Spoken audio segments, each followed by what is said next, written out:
오늘 우리에게 주시는 말씀은 마가복음 10장 17절로부터 22절의 말씀과 마태복음 13장 44절로부터 52절의 말씀입니다. 우리 말씀을 한 절씩 한 절씩 저와 교독하겠습니다. 예수께서 길에 나가실새 한 사람이 달려와서 꿇어앉아 묻자오되 선한 선생님이여 내가 무엇을 하여야 영생을 얻으리이까? 예수께서 이르시되 내가 어찌하여 나를 선하다 일컫느냐 하나님 한 분 외에는 선한 이가 없느니라. 네가 계명을 안 하니 살인하지 말라, 간음하지 말라, 도둑질하지 말라, 거짓 증언하지 말라, 속여 빼앗지 말라, 내 부모를 공경하라 하였느니라. 그가 여짜오되 선생님이여 이것은 내가 어려서부터 다 지켰나이다. 예수께서 그를 보시고 사랑하사 이르시되 내게 아직도 한 가지 부족한 것이 있으니 가서 내게 있는 것을 다 팔아 가난한 자들에게 주라. 그리하면 하늘에서 보화가 내게 있으리라. 그리고 와서 나를 따르라 하시니. 그 사람은 재물이 많은 고로 이 말씀으로 인하여 슬픈 기색을 띠고 근심하며 가니라. 아멘. 아멘. 마태복음의 말씀 교독하십니다. 천국은 마치 밭에 감추인 보화와 같으니 사람이 이를 발견한 후 숨겨두고 기뻐하며 돌아가서 자기의 소유를 다 팔아 그 밭을 사느니라.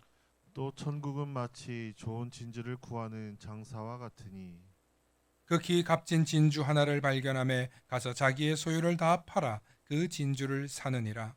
또 천국은 마치 바다에 치고 각종 물고기를 모는 그물과 같으니 그 물에 가득함에 물가로 끌어내고 앉아서 좋은 것은 그릇에 담고 못된 것은 내버리느니라. 세상 끝에도 이러하리라. 천사들이 와서 의인 중에서 악인을 갈라내어 함께 하십니다. 풀무불에 던져 넣으리니 거기서 울며 이를 갈리라. 아멘. 오늘 말씀의 제목을 함께 선포해 주시기 바랍니다. 천국을 구경하는 사람과 천국을 소유한 사람. 천국을 구경하는 사람과 천국을 소유한 사람. 아멘. 영어가 좀 되시는 분은 소유하다라는 뜻을 buy it이라고 샀다라는 표현을 썼습니다. 여러분들 기억하시기 바랍니다. 할렐루야. 우리는 모두 다 복된 존재들입니다. 이 정체성을 잊지 않으시고 오늘 말씀을 통해 이 한 주간도 승리하시길 소망합니다.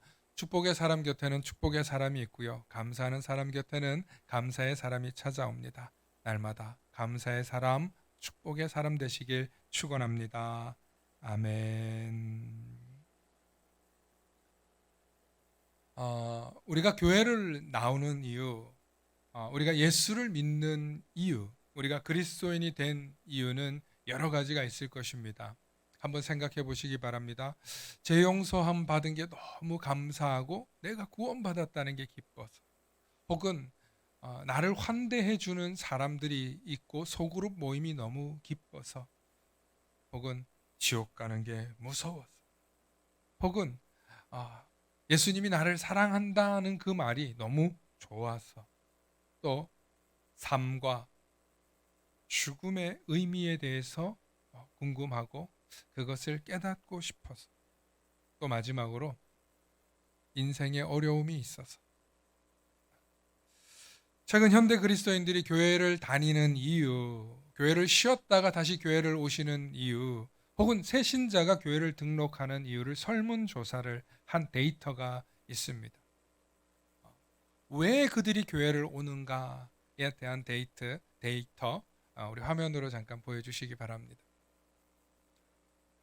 교회를 다니게 된 이유를 보니까 인생의 의미에 대한 혼란, 즉 인생이란 무엇인가, 삶이란 무엇인가, 삶의 회의에 대한 문제가 생겼을 때 진리에 대한 목마름 때문에 한 24%가 있고, 또 두 번째는 경제적인 어려움, 경제적인 어려움. 그러니까 이 삶의 어떤 어려움, 그러니까 나의 문제가 있어서 내가 어떤 문제를 해결하고 싶어서 오겠다는 게 76%인데 그걸 다 합쳐서 놓으니까 인간관계의 어려움, 나의 가족의 신체적 건강을 위해서, 혹은 또 정신적인 건강, 정신적인 질병의 문제를 해결하기 위해서, 또 사업 직장의 어려움, 혹은 나의 학업이나 취업이나 퇴직이나 이 진로의 문제가 24%에서부터 13%까지 이렇게 있어요. 그리고 교회를 다니는데 없었다는 24%인데 없었다는 이 24%는 대부분 전도가 되었거나 교회를 가야 되겠다라는 어떤 특별한 마음이 그냥 들어서 누구의 어떤 이렇게 어려움 때문이 아니라 내가 스스로 자발적으로 왔다는 게 24%가 있었다고 합니다. 그러면 약 76%나 되는 이 모든 어려움의 문제, 우리 다음 화면으로 계속 좀 넘어가 주세요. 이 인생의 의미, 내세 추구, 현실에 대한 복 추구, 사회적 관계 추구, 또 호기심이나 무목적성이 저게 다 76%라는. 또 다음으로 디테일하게 좀 설명되어 있는 게 저게 지금 보여주시는 게 지금 데이터들입니다. 이미 교회를 다니고 있고 교회에서 직분을 받아서 맡고 있는 분들에게는 이런 질문이 식상할지도 모르겠습니다. 아니 심지어 새롭게 교회를 다니고 있다 할지라도 이 질문은 뭐 다 아는 거 아닌가? 라고 생각할 수 있어요. 문제가 있고 어려움이 있기 때문에 오는 거지. 그러나 문제가 없고 어려움이 없어도 나는 이미 그리스도인이 되기로 했습니다. 그 결단 때문에 오시고 있는 분들에겐 이게 별 문제가 안 될 수 있다고 생각합니다. 그런데 다시 한번 과연 나는 정말 영생을 받았는가? 나는 정말 지금 죽으면 천국에 갈 수 있다고 확신하는가? 라는 이 질문을 가지고 나는 영생을 얻었다고 확신할 수 있는가? 라는 질문을 한번 해보시면서 그렇다면 내가 영생을 얻었다는 증거는 어디에 있지? 어떻게 확인하지? 그 느낌은 뭘까? 한번 여러분 오늘 그런 자세를 가지고 말씀을 경청해 주시기 바랍니다. 오늘 그 분야에 대해서 제가 여러분들에게 자세히 알려드리려고 하는데요.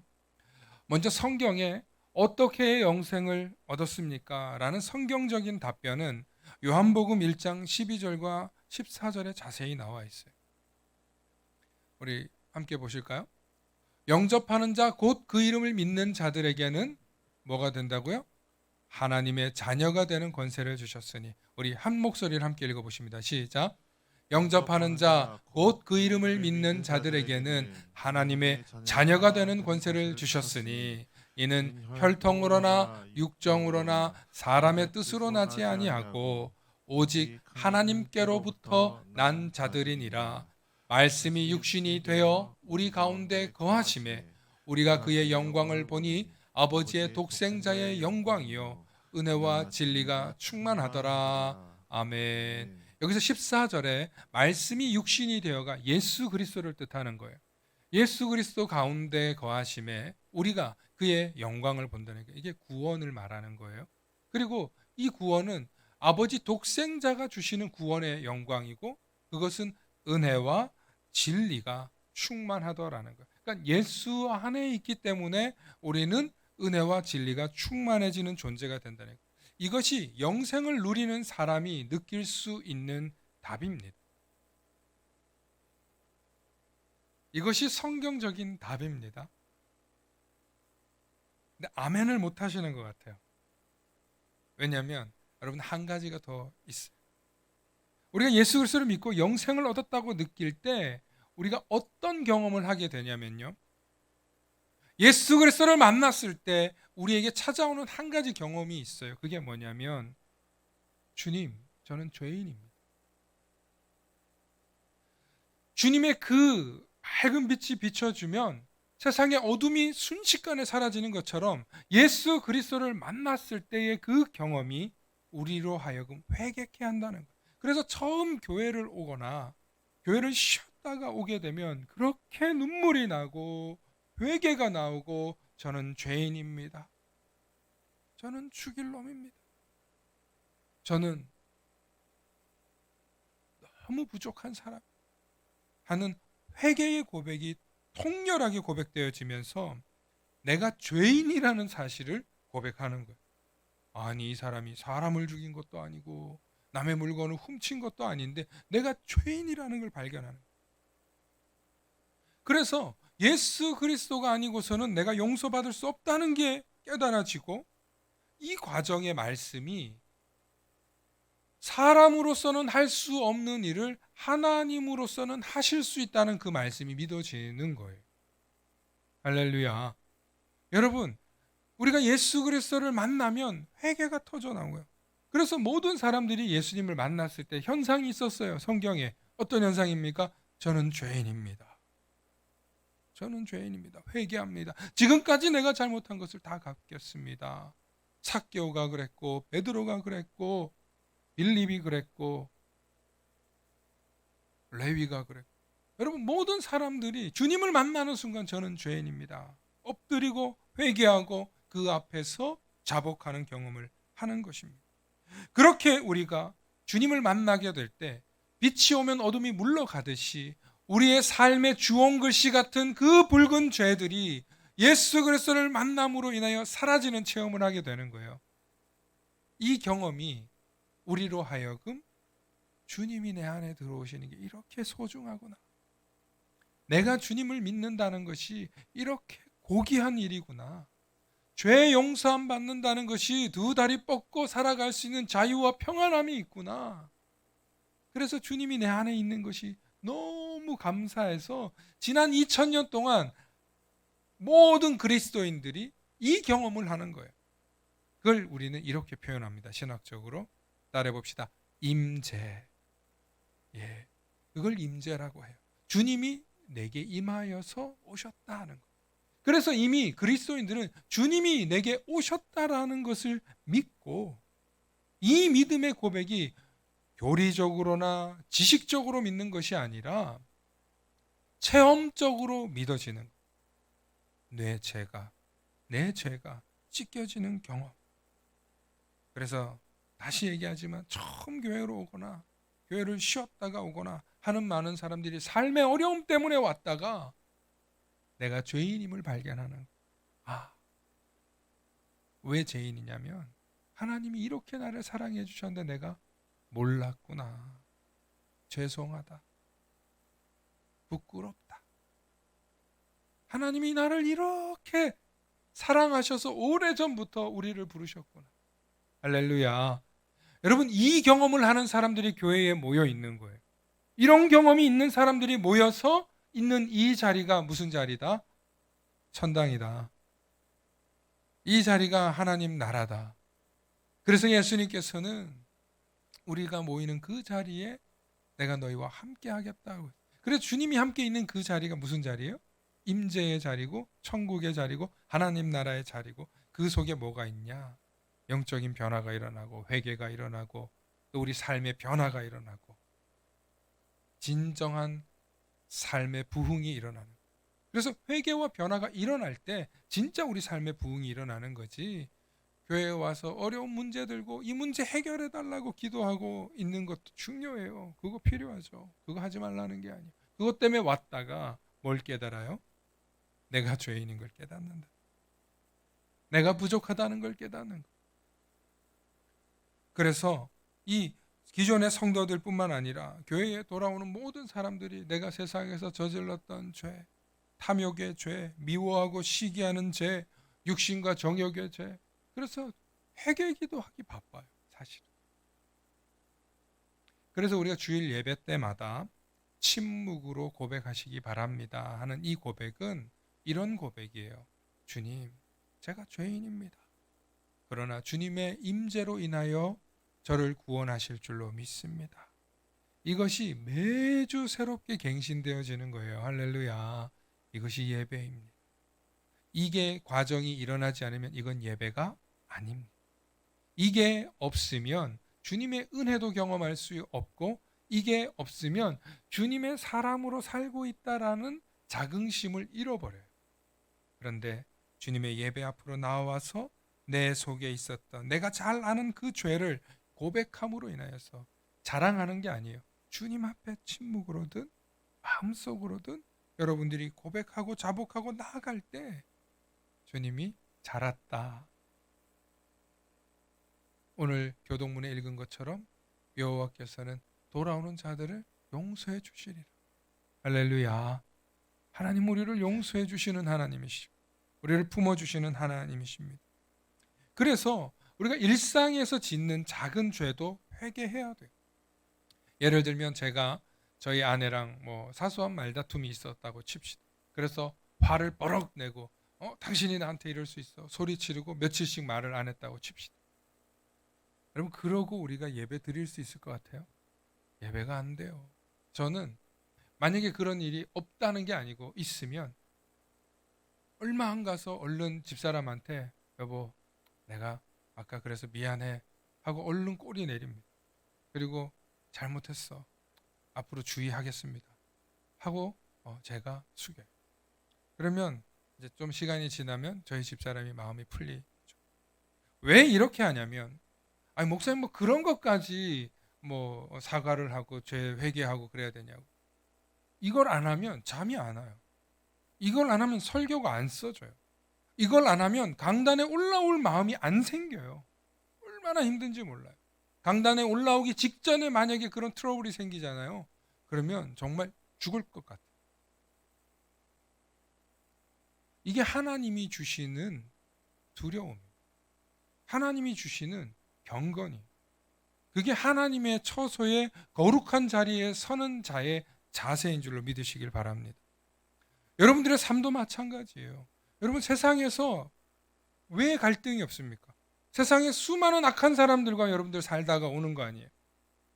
더 양심의 가책도 없고 남을 이용하고 남의 것을 빼앗고 남을 누르고 이겨야만 살아남을 수 있다고 생각하는 그 사람들 속에서 살다가 오는데 여러분들 얼마나 힘드세요? 얼마나 지치세요? 얼마나 피곤하세요? 그런데 그래도 그 사람들과 미워했던 것, 갈등했던 것, 저주했던 것 내가 주님 앞에 나와서 회개하지 않으면 내 마음이 안 풀렸는데 어떻게 하늘에게 풀리겠냐는 거예요. 하늘에게 풀리지 않는데 어떻게 이 땅에게 풀리겠냐는 거예요. 그래서 하나님께서는 우리의 관계들을 풀어나가라고 우리에게 지혜와 방법을 주시는 줄로 믿습니다. 이처럼 진정한 회개를 통해서 죄 용서함을 받은 사람들에게는 그런데 특권이 있어요. 특권이 있어요.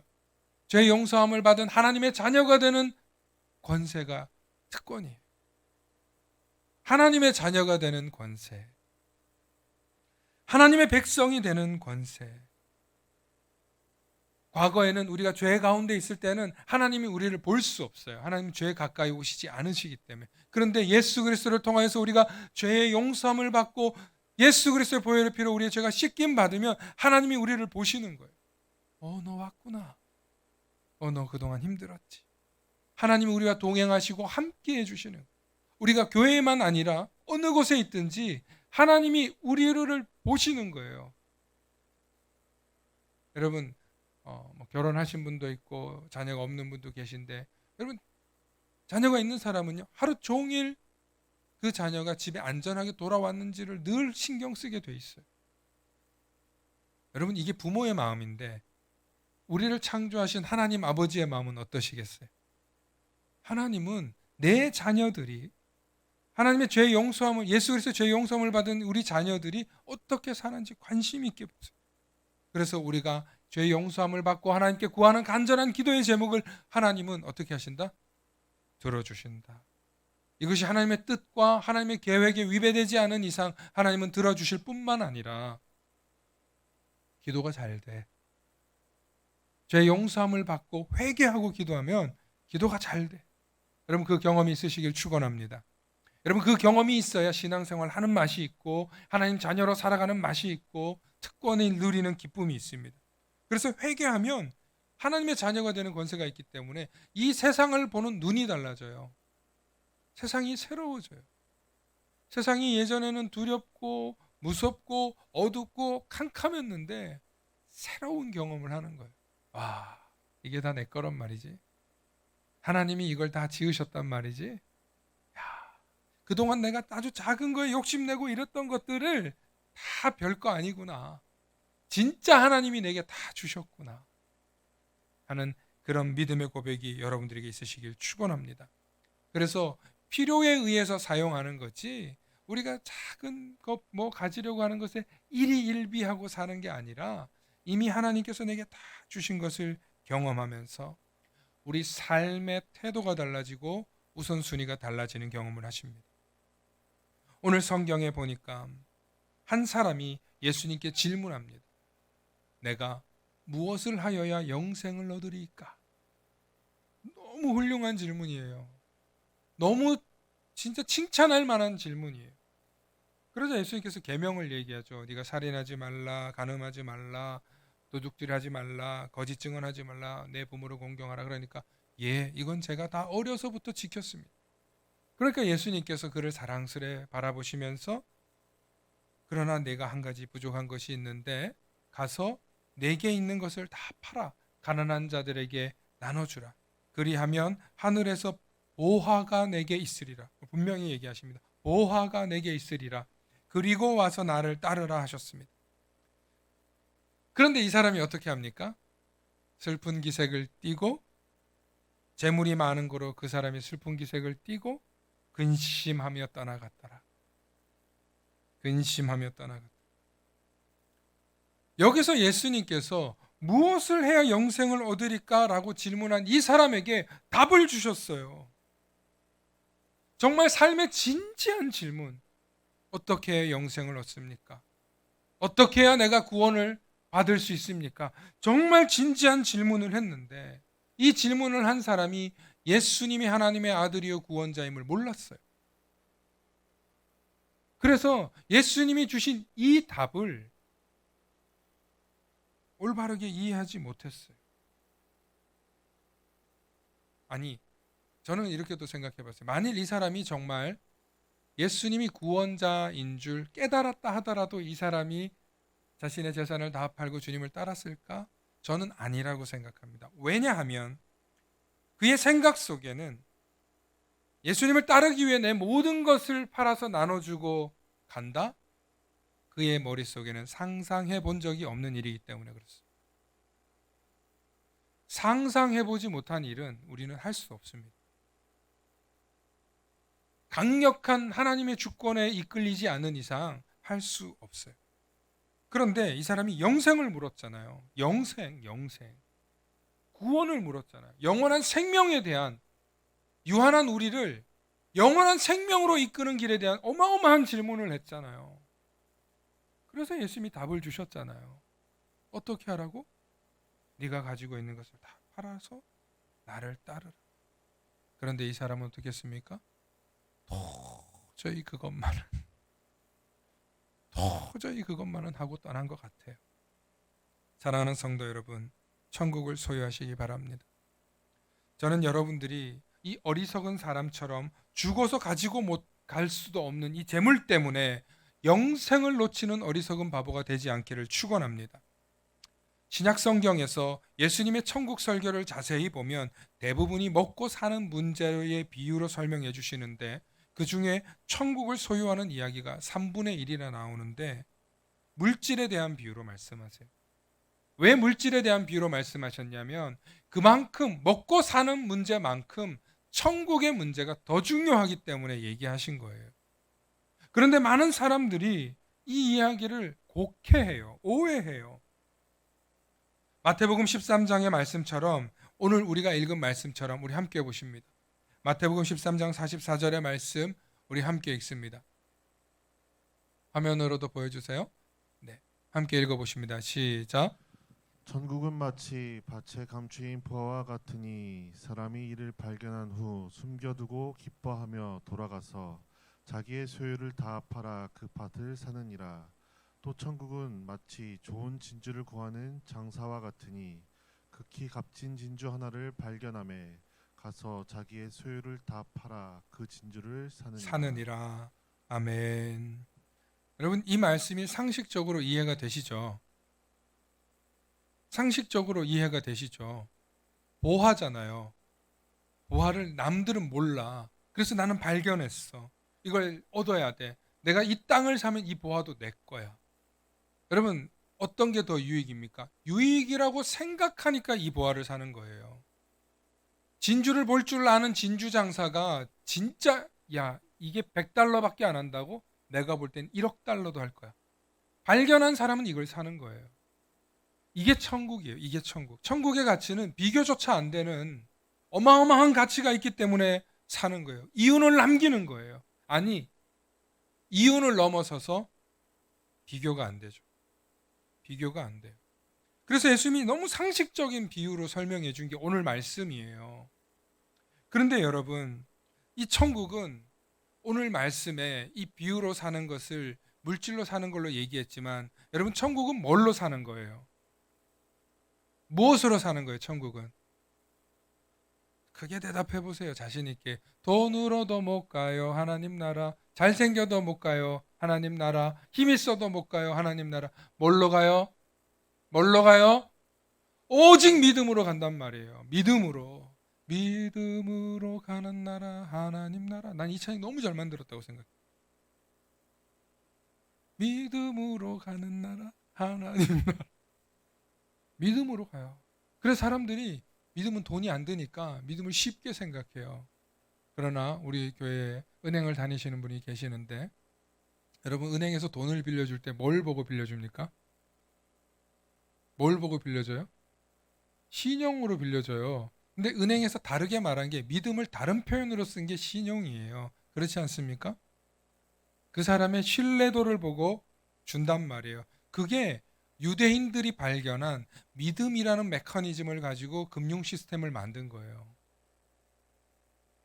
우리는 믿음을 너무 쉽게 생각해요. 믿음을 쉽게 저버려요. 돈이 안 된다고 생각하기 때문에 그래요. 그렇지 않아요. 기업하는 사람들, 성공하는 사람들, 리더들은요, 전부 다 믿음을 너무 중요하게 생각해요. 어떤 사람은 신용으로 90%를 빌릴 수 있는데, 어떤 사람은 신용이 없어서 자기가 가진 게 있어도 10%도 못 빌리는 사람이 있어요. 오늘을 살고 있는 우리들에게 믿음이라는 게 얼마나 중요하고 소중한 가치인지를 몰라요.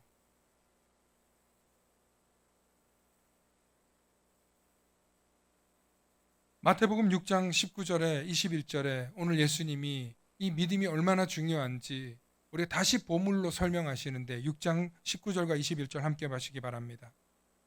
우리가 하나님 나라를, 천국을 어떻게 사는지 보여주시는 말씀이에요. 함께 읽습니다. 시작. 너희를 위하여 보물을 땅에 쌓아두지 말라. 거기는 좀과 등록이 해하며 도둑이 구멍을 뚫고 도둑질하느니라. 오직 너희를 위하여 보물을 하늘에 쌓아두라. 거기는 좀이나 동록이 해하지 못하며 도둑이 구멍을 뚫지도 못하고 도둑질도 못하느니라. 내 보물 있는 그곳에는 내 마음도 있느니라. 아멘. 여러분, 천국은 우리의 믿음으로 가는 거예요. 구원은 믿음으로 가는 거예요. 그런데 오늘 예수님께서 이걸 조금 더 바꿔서 설명해요. 천국은 여러분들이 가지고 있는 보물로 사는 거예요. 와, 그러면 오늘 목사님 말씀하신 것은 천국을 재물로 산다니 얼마나 놀라운 얘기예요. 부자들은 너무 좋을 것 같잖아요. 그죠? 부자들만 좋을 것 같죠? 아니에요. 여러분들 가지고 있는 것에서의 얘기. 할렐루야. 얼마를 가지고 있느냐가 중요한 게 아니라, 그래서 예수님께서는 가난한 과부 두 렙돈을 칭찬하신 거예요. 2,000원도 안 되는 돈인데 그걸 칭찬한 거예요. 왜? 그는 그의 모든 생활비를 드렸다. 예수님께서 천국을 보물로 사라는 얘기는 천국을 재물로 사라는 이야기입니다. 그런데 하나님이 돈을 좋아해서 재물을 바치라는 게 아니에요. 아까 영생의 질문을 해놓고 예수님께서 정답, 내가 가진 모든 것을 팔아 나를 따르라는 거예요. 그리고 보화를 쌓으라는 거예요. 분명히 예수님께서 보화를 하늘에 쌓는다고 얘기를 하셨어요. 그런데 이 사람이 한 가지 몰랐어요. 뭘 몰랐어요? 예수님이 하나님의 아들이신 걸 몰랐어요. 예수님과 함께 있는 것이 하나님 나라라는 걸 몰랐어요. 예수님과 함께 있는 것이 하나님 나라를 몰랐기 때문에 이 재물이 이까짓 것 하고 못한 거예요. 그러므로 예수님과 함께 있는 것을 아는 여러분들이라면 이미 여러분들은 천국을 구경하는 사람이 아니라, 어떻게 얻습니까? 라고 질문하는 어리석은 사람이 아니라, 여러분들은 어떤 사람들이에요? 천국을 산 사람들이에요. 할렐루야. 할렐루야. 여러분들이 이미 천국을 뭐 한 사람이에요? 소유한 사람이에요. 아이탄 사람이에요. 그러므로 여러분들이 누려야 할 일은 뭐냐면 예수 그리스도의 임재를 놓치지 않는 거예요. 예수 그리스도와 나와 함께 하는 거예요. 재물 때문에, 세상 근심 때문에, 무엇 때문에 주님과 임재하는 것을 놓치지 마시고 주님이 나와 함께 하고 있다는 것을 계속 느끼셔야 돼요. 오늘 21절의 말씀처럼 보물이 있는 그곳에 우리의 마음이 있는 거예요. 여러분들 마음이 보물에 가 있어요. 여러분들의 마음이 돈에 가 있어요. 여러분들의 마음이 여러분들의 다른 어떤 거에 가 있어요. 여러분 마음을 빼앗기는 것이 거기에 우리의 보물을 둔 거예요. 보물이 있는 그 마음이 우리의 정신을 빼앗는다는 거예요. 그러면 목사님 제가 너무 공부에 몰입하다 보면 공부를 집중하는 동안 예수님을 잊어. 여러분 그런 문제를 얘기하는 게 아니에요. 제가 운전에 집중하다 보면 운전에 집중하는 예수님 잠깐 그런 문제를 얘기를 하는 게 아니에요. 마음을 빼앗겼다는 뜻은 하루 종일 24시간 그것만 생각했다는 거예요. 그것만 바라봤다는 거예요. 그것만 추구했다는 거예요. 어떤 엄마가 아이와 놀이공원에 갔다 아이를 잃어버렸습니다. 너무 소중한 이 아이를, 사랑하는 이 아이를 잃어버리면 엄마의 정신이 어떻게 되겠습니까? 온종일 이 아이를 찾는 거죠. 여러분 그런 거예요. 마음을 빼앗긴다는 것은 온종일 거기에 집중해서 찾을 때까지 매달린다는 거예요. 얼마나 소중하면, 얼마나 사랑하면 우리가 거기에 매달리고 빼앗기냐는 거예요. 그런데 여러분 우리의 삶을 한번 보십시오. 우리가 물질을 어떻게 쓰느냐에 따라서 우리의 삶, 우리의 시간, 우리의 열정을 사용하고 있는데 현대인들에게 그게 어떻게 나타나냐면 여러분들의 소비 습관에 다 나타나고 있어요. 여러분 세상이 얼마나 똑똑해졌는지요. 기업들이 남성이냐, 여성이냐, 30대냐, 20대냐, 60대냐, 80대냐 다 알아요. 왠지 아세요? 여러분들 핸드폰에 가입되어 있는 것 때문만 아는 게 아니에요. 여러분들이 검색하는 그걸 가지고 이 사람이 몇 살의 나이대구나라는 걸 알아요. 우리의 관심사항의 키워드를 보고 우리가 뭐에 관심 있는 사람인가 알아요. 오전 9시부터 11시 사이에는 이 아주머니들이, 여성들이 좋아할 만한 홈쇼핑이 즐비해요. 건강 프로그램 보고 건강 프로그램 채널을 돌리면 홈쇼핑에 그걸 팔고 있어요.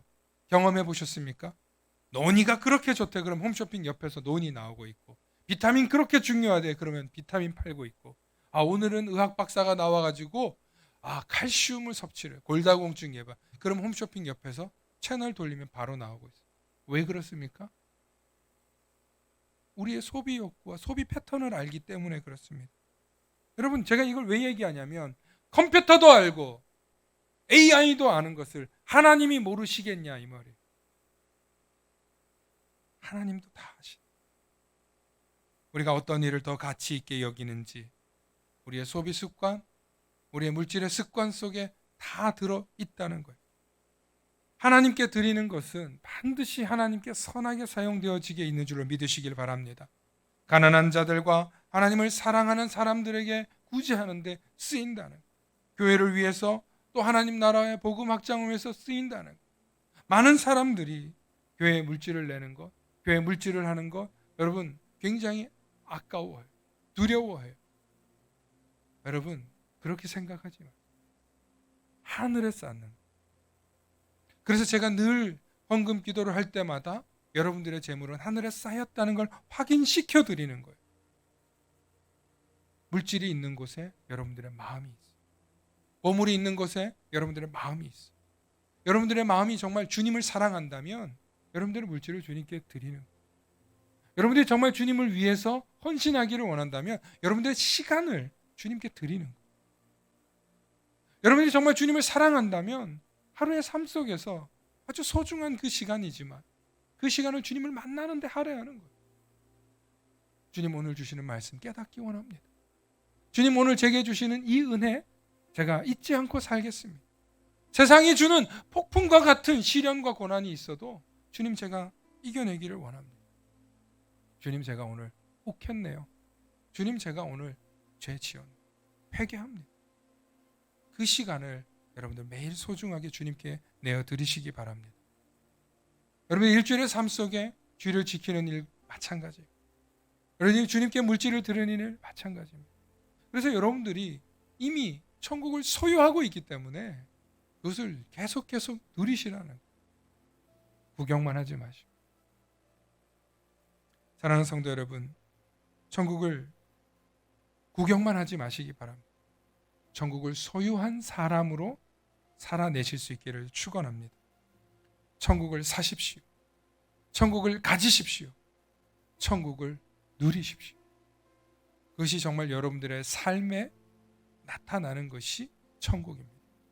다음 주에는 천국이 죽어서만 가는 것이 아니라 이 땅에서 경험하는 것이라는 것을 알려드릴게요. 오늘 말씀과 비슷한 것처럼 보일 수 있지만 전혀 그렇지 않습니다. 천국은 경험하는 것. 천국을 경험해야만 천국을 살아요. 천국을 경험해야 복음을 전하는 기쁨이 있어요. 천국을 경험해야 내 삶에 새로운 것이 작동돼요. 다음 주에는 천국을 소유하고 산다는 것, 천국을 경험한다는 것이 무슨 뜻인지 더 깊이 나누길 원합니다. 이제 말씀을 다시 한번 정리합니다. 여러분, 첫 번째로 회개하고 진짜 천국 백성이 되시길 바랍니다. 회개하면 하나님의 자녀가 되는 특권을 누리실 수 있습니다. 여러분 재물에 집착하지 마십시오. 그러면 천국을 점점 잃어버립니다. 주님을 사랑해야 한다는 그 믿음을 여러분 놓치고 마음을 빼앗겨 버립니다. 마지막으로 세 번째, 여러분들의 생활 패턴, 삶의 우선순위가 있는 곳에 천국이 있습니다. 보물이 있는 곳에 마음이 있기 때문입니다. 저는 여러분들이 정말 주님의 사랑을 받아서 천국을 소유해서 승리하실 수 있기를 축원합니다. 함께 기도하시겠습니다. 사랑과 은혜가 충만하신 아버지 하나님, 참으로 감사합니다. 하나님, 우린 참 연약합니다. 세상이 주는 얄팍한 소리에 금세 넘어가고 금세 의심하고 금세 믿음 없는 말과 행동을 합니다. 하나님, 이런 연약한 우리에게 믿음을 주시옵소서.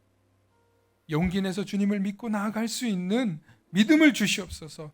믿음은 하나님의 선물로 주신다고 했사오니 우리에게 믿음을 주시고 우리가 날마다 말씀을 가까이 하고 주님 앞에 바르게 서게 하셔서 구원받은 자의 기쁨을, 천국을 소유한 자의 기쁨을 매일매일 누리게 하여 주시옵소서.